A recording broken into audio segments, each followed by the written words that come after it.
শীতকাল আরো জমজমাট করার জন্য শুরু হয়ে গেছে রংপুরে স্বাবলম্বী পিঠা মেলা। এই পিঠা মেলা কতদিন থাকবে সব বলবো, এবং এখানে একদিকে পিঠা বানানো হচ্ছে আর একখানে বিক্রি করা হচ্ছে। আসসালামু আলাইকুম, দিস ভিডিও ফ্রম মি সালসাবিলার্থে। আশা করি সবাই সুস্থ আছেন এবং ভালো আছেন। চলে গিয়েছিলাম আদর্শ স্কুলে। এখানেই হচ্ছে 8 থেকে 17 তারিখ পর্যন্ত স্বাবলম্বী পিঠা মেলা, এবং মেলার প্রথমেই ঢুকে দেখলাম মেলাটি খুব সুন্দর করে সাজানো হয়েছে। শুক্রবার থাকায় মেলায় একটু বেশি ভিড় ছিল, এবং এই জায়গায় আপনারা খুব সুন্দর সুন্দর ছবি তুলতে পারবেন। এখানে অনেকেই ছবি তুলছিল।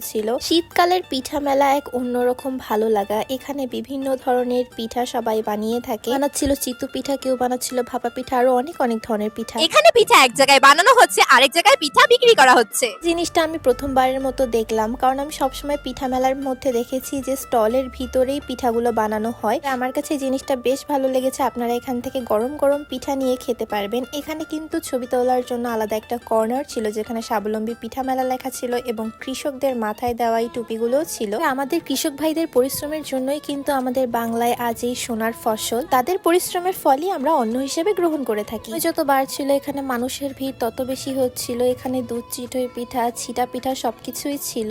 আপনারা যারা গ্রামের বাসা যেতে পারছেন না, অথবা আমার মতো গ্রামে কারো আত্মীয় স্বজন নেই, তারা কিন্তু এখানে এসে মা খালাদের হাতের মজার মজার পিঠাগুলো খেতে পারবেন। তারা কিন্তু খুব যত্ন সহকারে এখানে পিঠা বানাচ্ছিল, কিন্তু আমি গিয়ে দেখে অর্ধেক পিঠাই শেষ হয়ে গিয়েছে। আসলে তাদের পিঠার এখানে এত চাহিদা ছিল, কিছুক্ষণের মধ্যেই শেষ হয়ে যায়। আমি একটা পাটিসাপটা পিঠা নিয়েছিলাম, যেটা ছিল 40 টাকা। আমার কাছে খেতে মোটামুটি ভালো লেগেছে। আমি এখানে একটা জিনিস খেয়াল করলাম, তাদের এখানে বানানোর সময় কম, কাস্টমারের চাপ বেশি, তাই তারা তাড়াহুড়া করে অনেকগুলো পিঠা বানাচ্ছিল। এটা ছিল মিষ্টি কুমড়া পিঠা। এটা দেখতে আমার কাছে বেশ ভালো লাগছিল, আমি নিয়েছিলাম, তবে আমার কাছে খুব একটা ভালো লাগেনি, মোটামুটি লেগেছে আর কি। এখানে হচ্ছে গোলাপ পিঠা, ঝুল পিঠা, আর হচ্ছে ঝাল পাটিসাপটা, যেটাকে আমরা ছেত্রাই পিঠা বলি। এমন কিছু কিছু পিঠা ছিল যেগুলোর আমি নামই শুনিনি, যেহেতু আমার গ্রামে কোনো আত্মীয় স্বজন নেই। এখানে অনেকদিন পর আমার সাথে মামুন ভাইয়া দেখা হয়ে যায়। তারপর আমরা 3 জন মিলে এখানে ছিটা পিঠা নেই। আমার কাছে এটা খেতে মোটামুটি লেগেছে। তারপর এখানে আমরা একটা চা নেই, যেটা ছিল 10 টাকা করে, এবং চাটা আমার কাছে বেশ ভালো লেগেছে। এবং মেলায় এসে আমার অনেক ভালোবাসার মানুষদের সাথে দেখা হয়ে গিয়েছিল,